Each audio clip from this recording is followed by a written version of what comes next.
Hi guys and welcome. This is Gaita Siciliano, artist, memoir writer, bipolar psychiatric survivor, and your host of Not As Crazy As You Think podcast, the place that offers an alternative perspective on mental illness, highlighting creativity, non-conventional healing, and breaking on through to the other side. If you are ready for a new narrative on the mental realm that celebrates crazy and cool without penalty, then Not As Crazy As You Think is for you. This is Gaita Siciliano at Not As Crazy As You Think podcast. Today we have someone so special, and I'm so happy and grateful that she's agreed to join us here. Her name is Robin Queen Finkelstein. Amazing therapeutic counselor. Robin, thank you so much for joining us. Oh my goodness. I am so thrilled to be here and actually to see you. I'm so excited. Thank you I'm so happy to see you again too. Oh my God, this is so great. Robin, I've worked with you in the past and you've helped me an enormous deal in the way you counsel. The style is so different. You call yourself a psychospiritual counselor. Can you explain what that means for our listeners? Sure. So if we break the words down, psycho and then spiritual. So the way I work is to help to explain it so we can understand the psyche and how we also hold space for our spirits.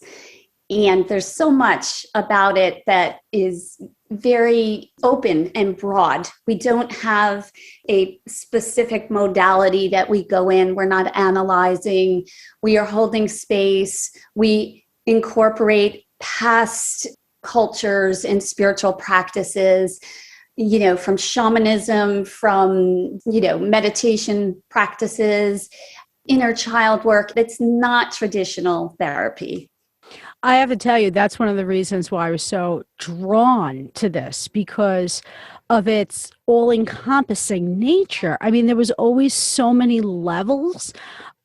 The benefits then for anyone to get involved with this is that there's really no limitations. They could just go wherever their feelings take them with you.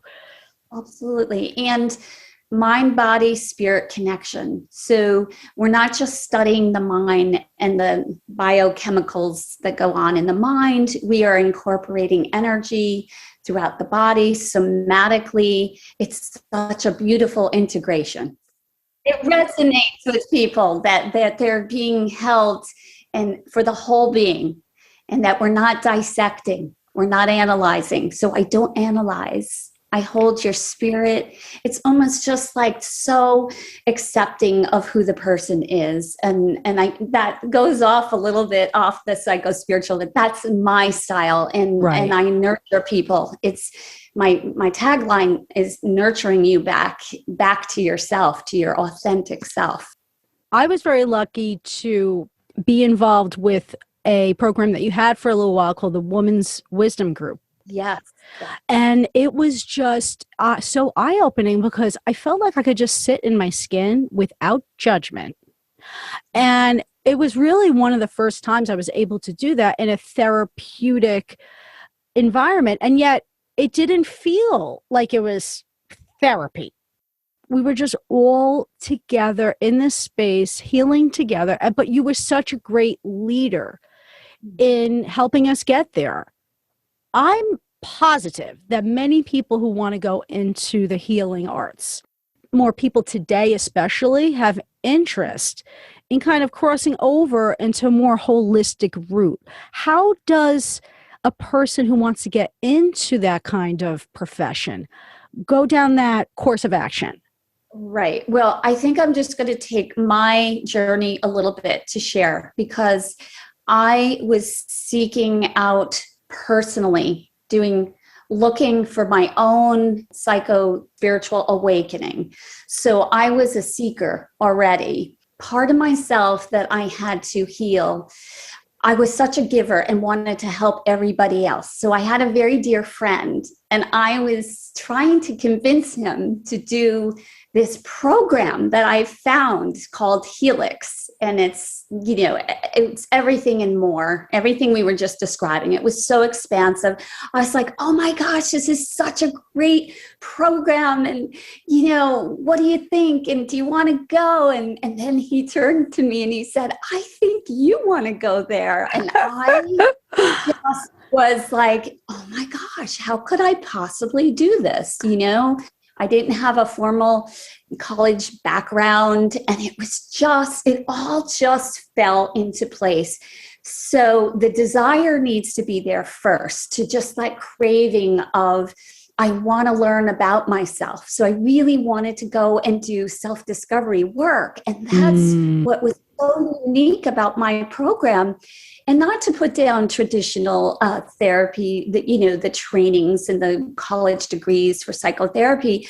This was an actual immersion of me going in and being held by these incredible teachers. One of them of, Mr. Warren Falcon, who is a dream master of dreams and everything else. And then it was just dreaming that up. So I would say it just starts with the desire to have an alternative curiosity to learn about yourself. And once you have that little bit of opening, because you need to be open, because it was hard work. I didn't just read out of a book. Right. I mean, I was down on the floor, crying and sobbing and pressing back, but having this particular holding of all these beautiful people who helped me through. And then you come out, because I've had that direct experience. So I can really hold for people now. So that's what makes it different. And how do we go about it is to just be a seeker of your own spiritual curiosity. And there are other programs, because the program, sadly, that I went to is not in operation right now. And it was in New York City. But there are plenty, and I help some of my young people who are curious. Just follow your heart, go online, look for spiritual counseling, and wherever you live, it has to really resonate with you. It starts with, as you say, the desire and the imagination. Because you imagined something that you needed, and then you went through it. You were the then ultimate person to give that experience to someone else. Yes, I love what you said, the desire. Anything that we want to pursue and do is the desire. And, and it took a little bit to get over, to have people, help me, because I was fearful that I was not educated. I just, I had 2 kids at the time. How am I going to do this? And they just said, just show up. So now I use this with my clients, just the willingness to be open. Your energy field is so open, like with your art. It's like, and then it just started coming in. So, Oh my gosh, Robin. I mean, I know so many people who have worked with you, and you have opened up so many doors of awakening for so many people. And one of the things I always found so inspiring by you is that you are this little sweet little thing where there's so little intimidation. And, being the other person in the chair, you're already going there feeling disempowered. And you just make it so approachable, so attainable. You remind everybody it's so attainable. Yeah. You talk a lot about self-care, unconditional self-love. How do we make this a priority in our lives when so many of us come up against obstacles in this area? Most of the time, when we think we are going through such a challenge in our lives, a loss, pain, actually is really where the jewel is underneath. Because a lot of us aren't really inspired to drive to make changes until our patterns and our relationships and life just becomes unmanageable. So we don't always get there, and it looks like, oh, I'm just going to do self-care and love myself. We come in through the shadow, and the shadow is really important for us to discuss a little bit about it. We will touch on it. So I invite everything in now. And because I know that I went through some of the most difficult moments and times in my lives and a loss, I lost a baby, my middle child, and it was devastating. Oh. And yet it opened me up to go into the pain and the loss, and my heart just became larger. Wow. So I wanted to share with the audience is that you may be struggling right now. You may be in despair or depressed or, whatever you're going through, is that you can get underneath, and that you can create beautiful change from what isn't working. Again, most people don't come to me and say, my life is really great and I want to do work. They usually come in when something isn't supporting them. Right. I got my little girl doll here, so just be gentle with your little your little self and tell her it's okay. She can share it. Oh my gosh. Robin, you're holding up these beautiful little dolls. What is this? What does this represent? Yeah. Well, we all have the wisdom within, and really it's sets in the part of ourselves that is the younger, beautiful, divine child within.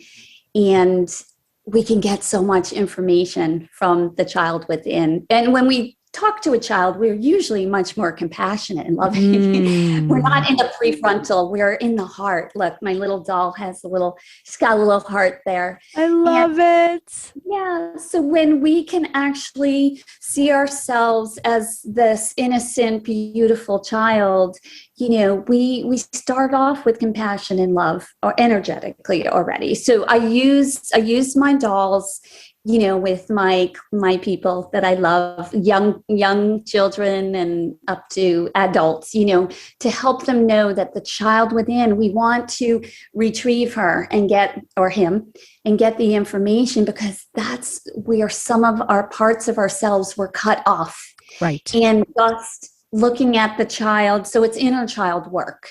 So right. I just happen to have them here with me. I just love it. I love it. I want to go find one like that and just look at it, because, it's so true. Sometimes if I need to find more self-compassion, I realize that when I talk to myself as though I'm giving myself the compassion and love that I want maybe to hear from someone else, but I say it for me, it's the very thing I need. I think a lot of us are just very uncomfortable with giving ourselves that kind of compassion. Yes. And you bring that. I remember you talked a lot about that inner child work.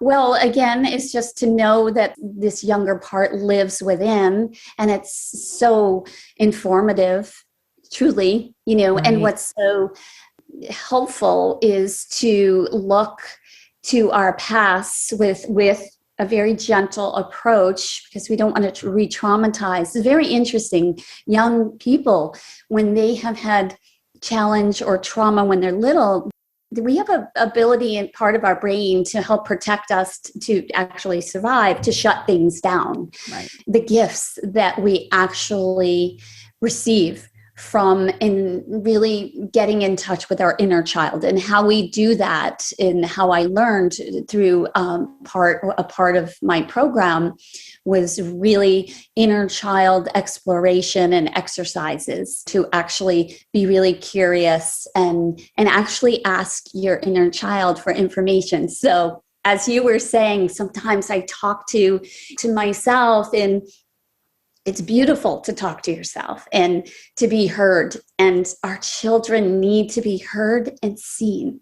So that's so much what I learned, how important it is. So we use the inner child because it's got so much information for us.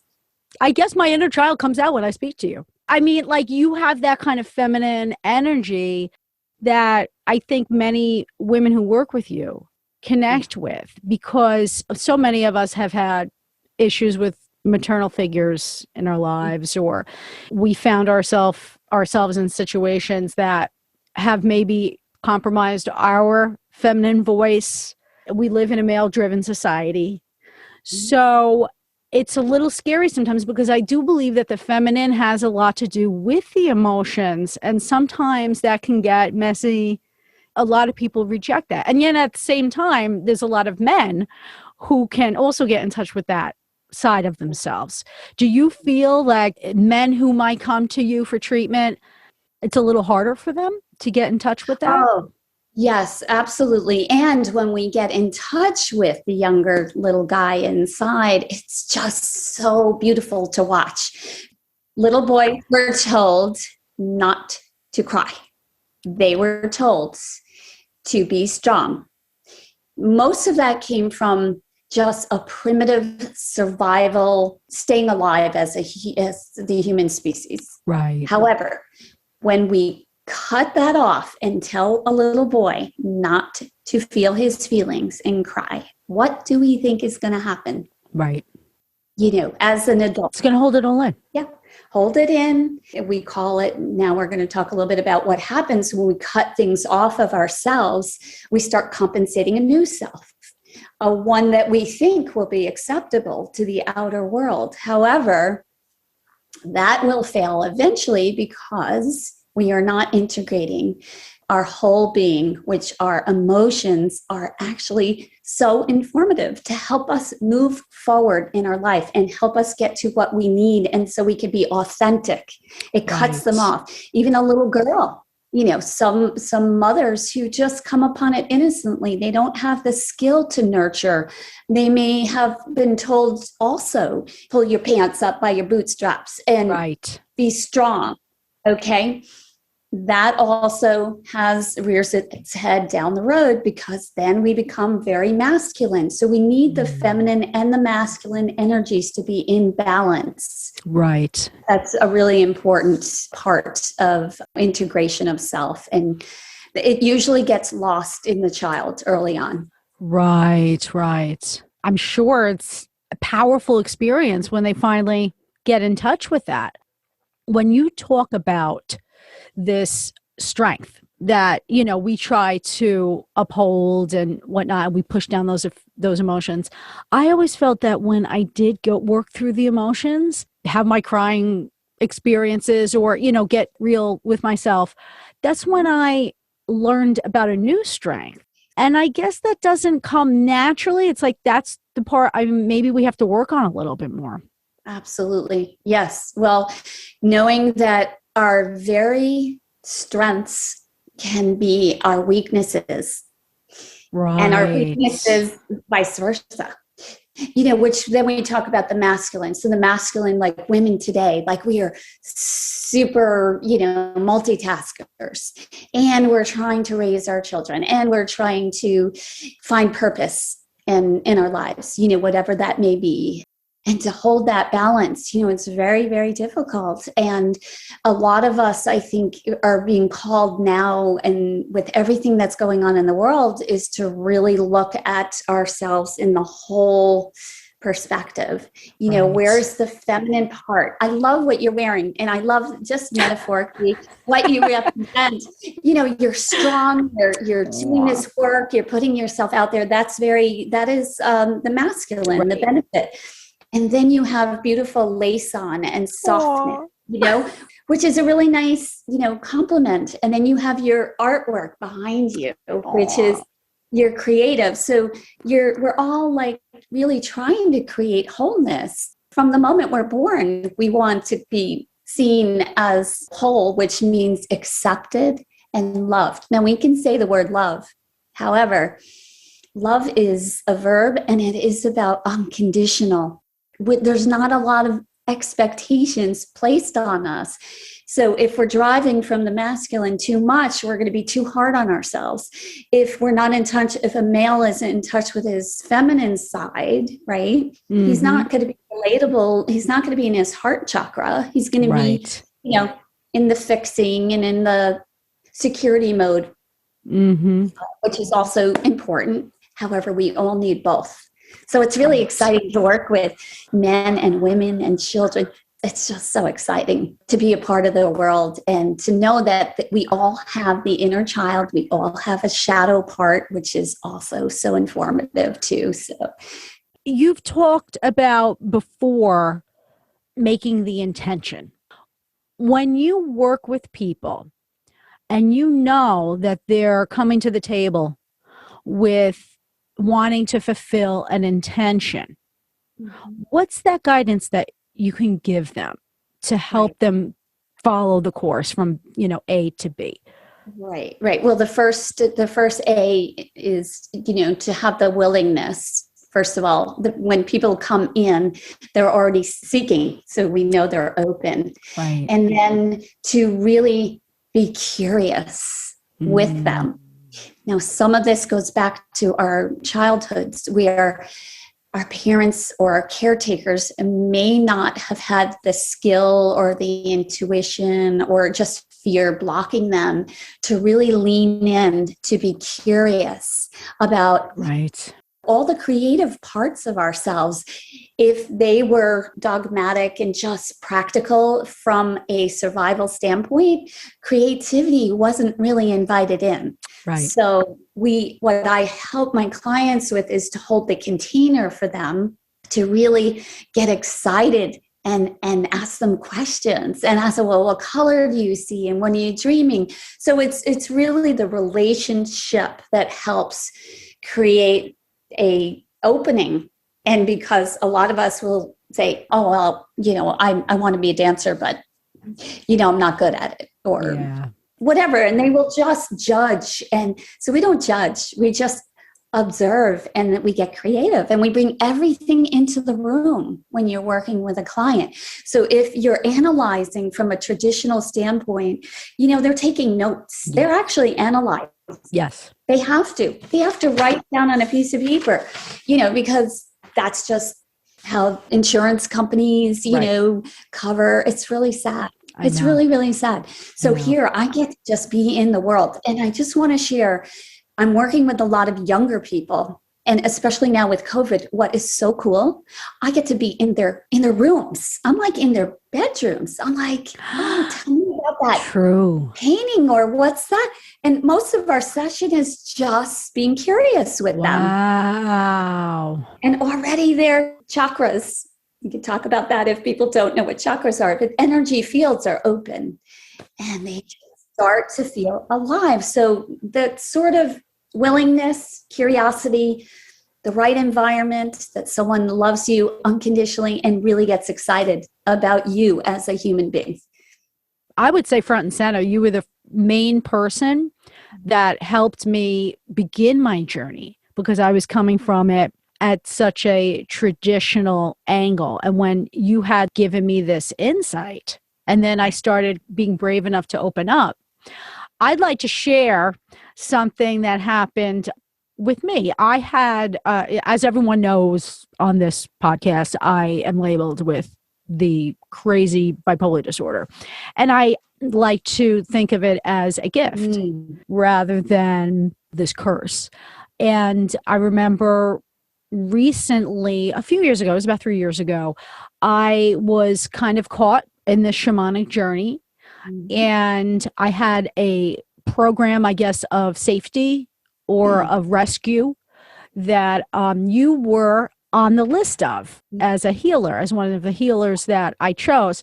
And my ex and good friend brought me to see you. And you holding this container for me, it was like all of a sudden I could let it go. I could let it all out. I remember collapsing to the floor because I was finally able to kind of like let go of this thing that I've been carrying as a burden for decades.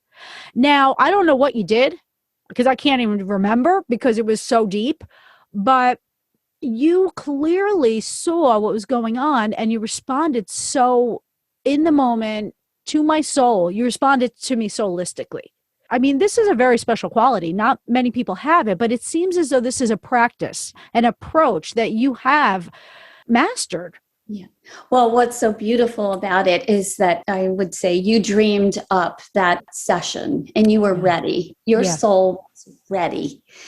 And so I want to really, send a message that it's my client's person who's coming, who's already dreamed this up. And energetically, for whatever reason, and we had met before, there was Right. a sense inside your soul that you felt safe and that Right. you could do that.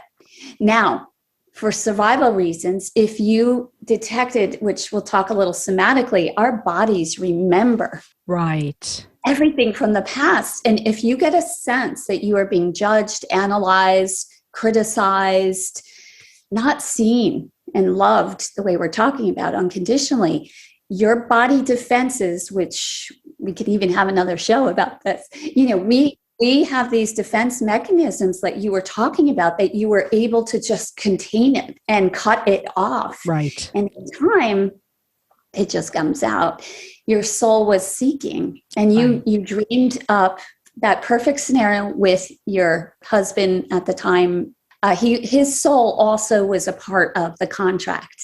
And I only know that because I've had my own collapses and had other people hold me. So again, I'm not a hero because I've had so much pain in my life.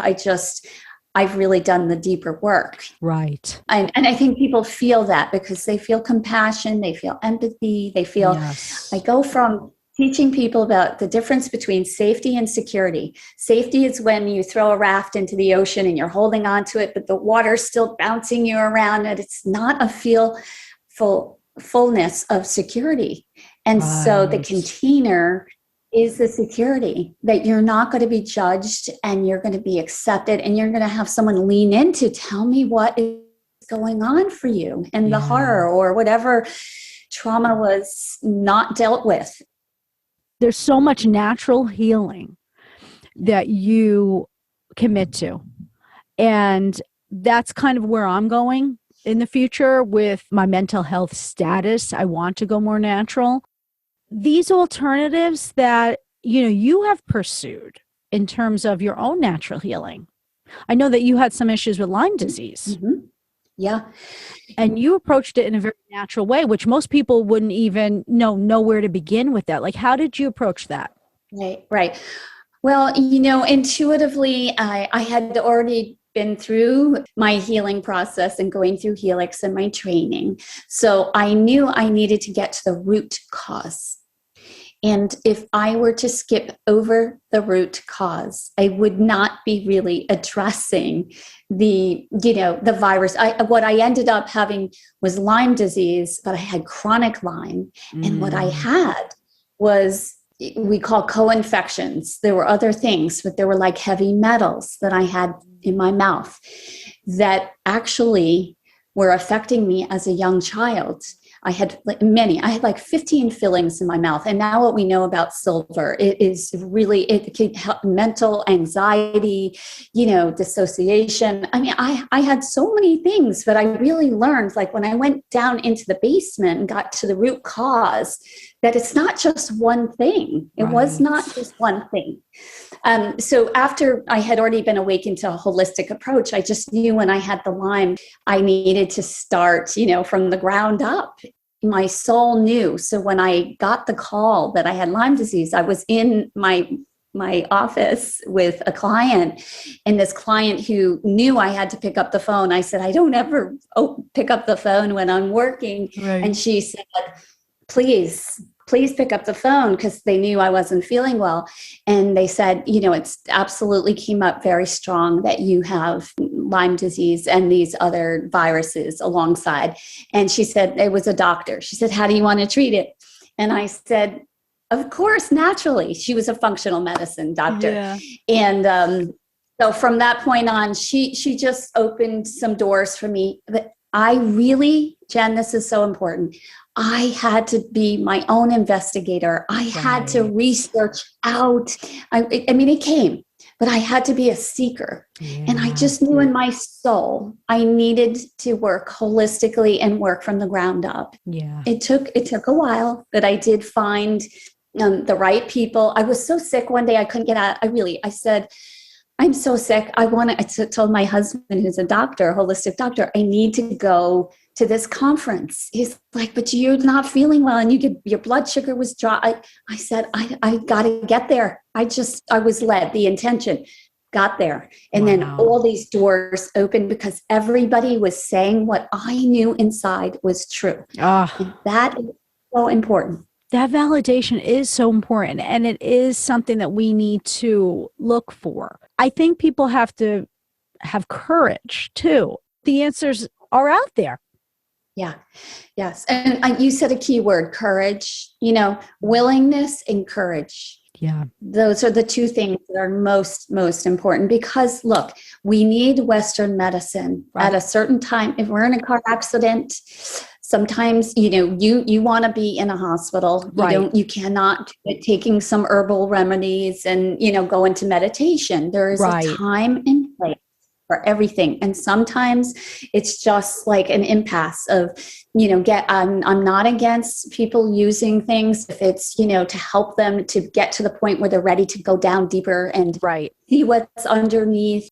It's all of it. It's not just food, it's chemicals. There's things that we're exposed to. There's mold that can make people incredibly feel insane. Right. There's environmental, there's chemical, there's emotional, there's spiritual, and then there is the actual physical body. So to look at holistically is that we need all of it. Right. And I'm having a little challenge right now with the vaccines because I'm nervous. The money behind the pharmaceuticals, that makes me feel, wait, are they looking at really the whole person and really caring about maybe what's going to happen down the road? So I feel very protective of helping people understand, to look at the whole picture. And that's what Michael and I are doing a program right now called the Immersion.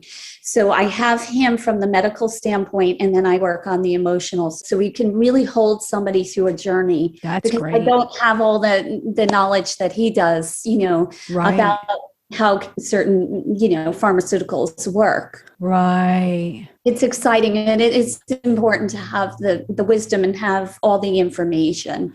It really is the soul, though, that says, I really know if I got here, I need to figure out how to get the wisdom from that and then incorporate what I actually need.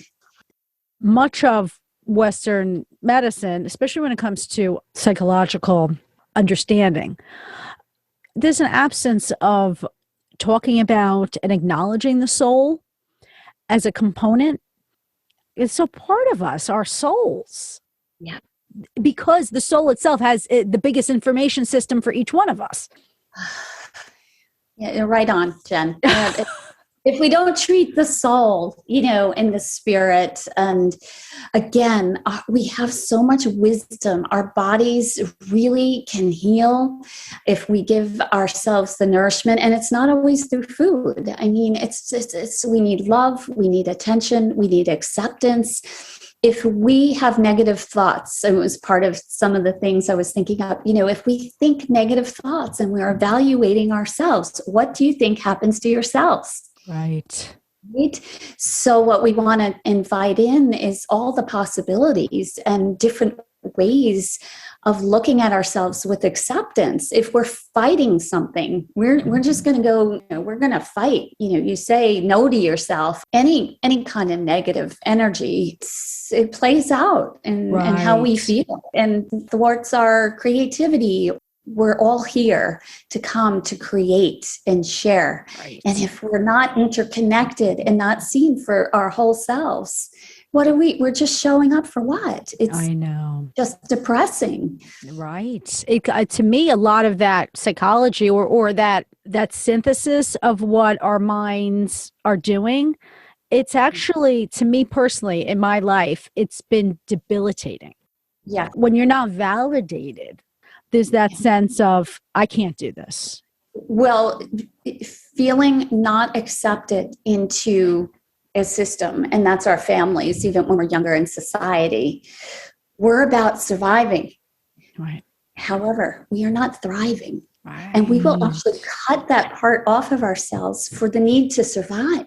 Right. So then we have to go back in and reclaim what we have. This is some of the shadow work that is so important for all of us to be doing, and how to notice, when the shadow is coming out and how to work with it. Tell us a little bit about that. The shadow, the dark. Do we all have a dark side? Is that something that we need to Yes.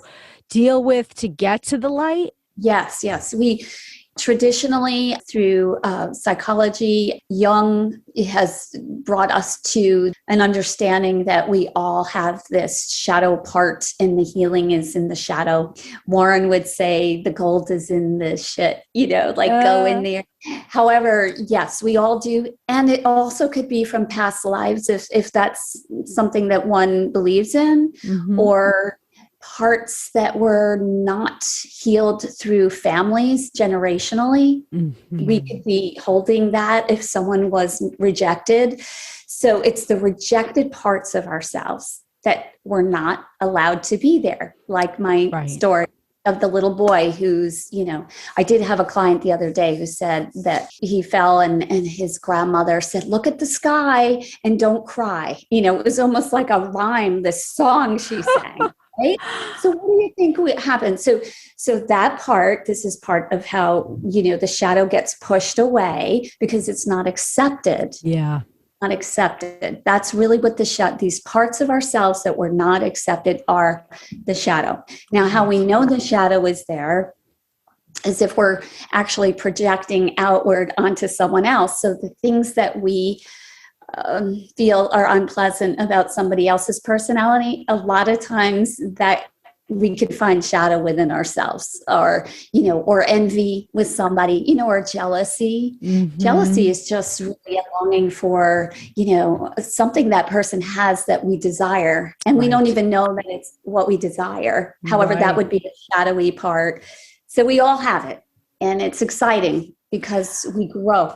Yeah, if you don't judge it, then it just becomes like, oh, okay, if everybody has it, there's a sense of like an acknowledgement about Yeah. these things. Like, I mean, you have been doing this for a while, but I'm still on that, in the outside group that I deal with people all the time that don't really understand this. Yes. And I'm just so lucky to have come across you. But, Yeah. this isn't something that's talked about like it's, oh, this, we all accept that this is the case. But when I speak to you, it's like so obvious that I'm just like, oh, but it's because you really understand it and you've integrated it into yourself and into your practice. And so you're just like, you encompass it. Well, I'm going to be 60 soon, and Oh my gosh. I'm Oh, alive. you look younger than me. Oh, Oh you're my, sweet, sweet. I try to stay close to my inner child. that's it. And what's interesting? As a child, I grew up way too fast. This is so interesting.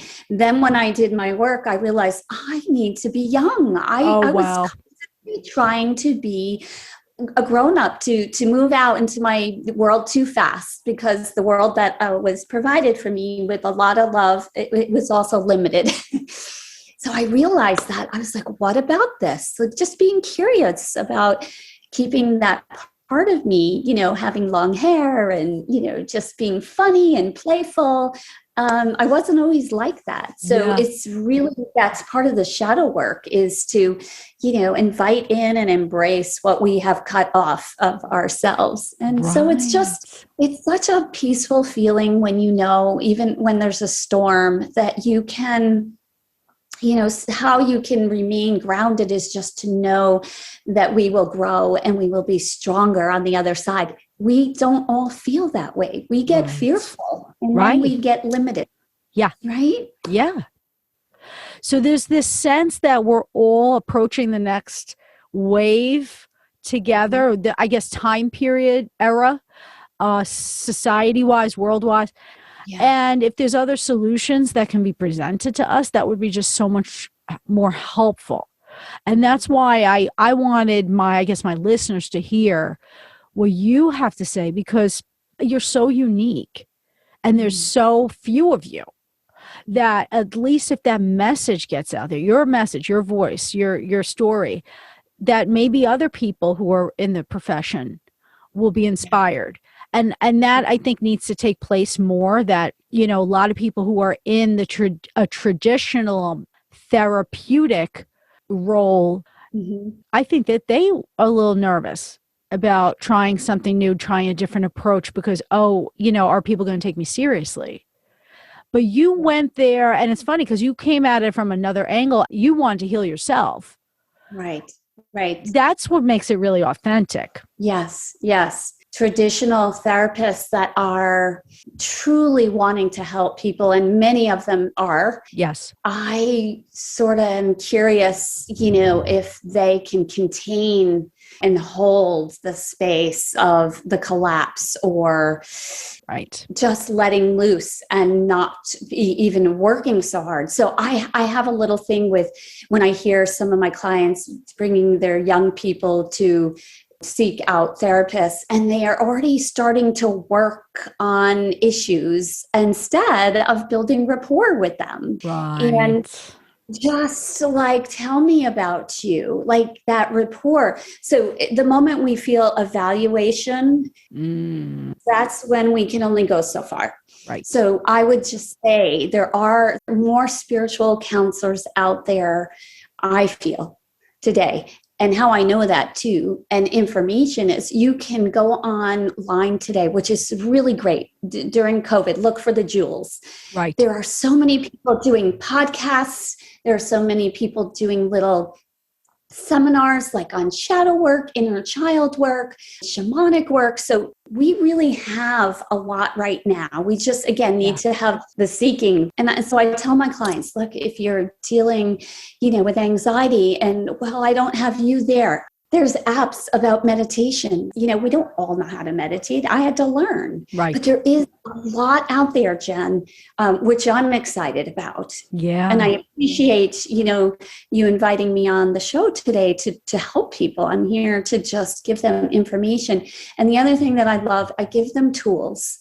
And I also share certain parts of myself to make me like a real human being at times. Right. Additionally, there's the boundary. And I am curious, is my therapist doing, couples work with her husband if they're struggling? Right. So anyway, so we all get to reset. The great reset could be like from a spiritual, moving us to another place. And it's people like you and me who are there to hopefully inspire. Absolutely. I mean, see, you've inspired me so much. Okay, so the Great Reset 2021. I want to be able to, and I'm sure other listeners want to be able to, after they get through the healing and the commitment to face their inner child and get underneath and look at their shadow, how, at that point, do you make intentions manifest? Okay, so I think it's an individualized question. So I would say it's so important to be in touch with your purpose. And you don't have to figure it all out. Right. You just need to draw yourself. This is really important. I think this is really what my soul wants to say, and my heart is to lean into people or, movies or, whatever it is, just lean into it and not be so hard on yourself that you have to figure everything out right now. Just keep yourself as an open vehicle. And I remember a therapist who I loved. He passed on. He was on WBAI, Positive Mind. I used to listen to him every day because I couldn't hold that for myself. I needed somebody else to hold the inspiration for me. That's what we are. We're interconnected human beings. So we need support. Right.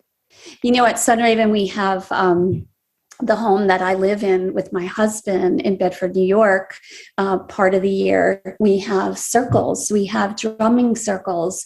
We have a garden project coming up. We have dream groups. I want to have a dinners club for couples, or anyone in a relationship, a mother-daughter, or, just to come into a circle and, get excited, through the interconnectedness of others. I think that is really how you move closer to your intention. So you're in California right now.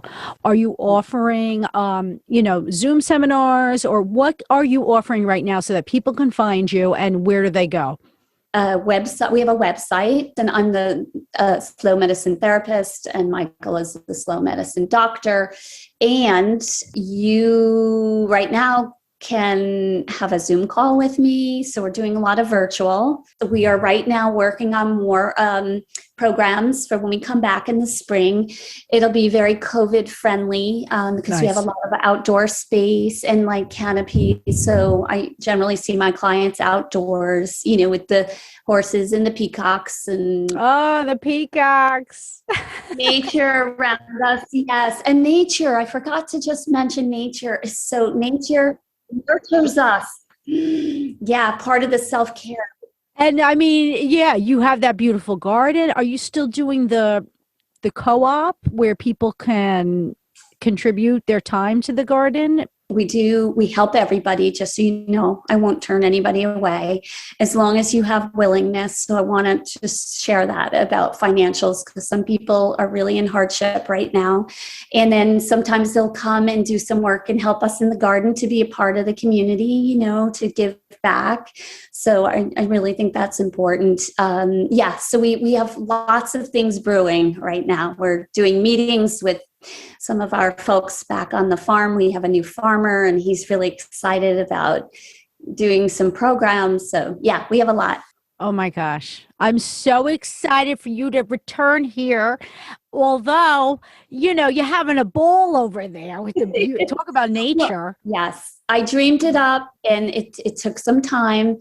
When I say set the intention, even if you're putting it on paper, journal, draw, just keep that alive, the vision. And each day, if you can take one little step towards, the things that you love, I promise that you will fulfill your heart's desire.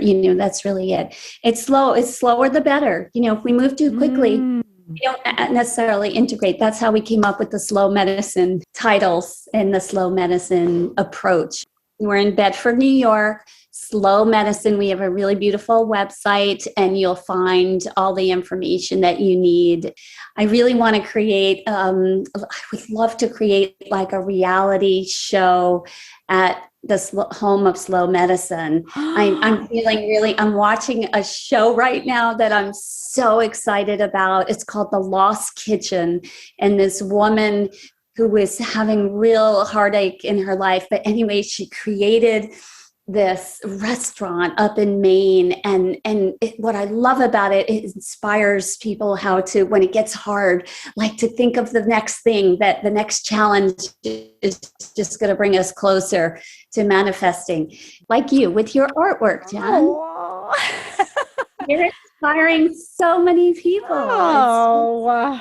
Well, I feel so humbled by the fact that you shared your time with us. I just want to thank you from the bottom of my heart, Robin. Thank you so much for coming on. Thank you, Jen. It was just, I feel honored to be here today. Aww. Thank you. Big hugs, virtual hugs. Yes, virtual hugs.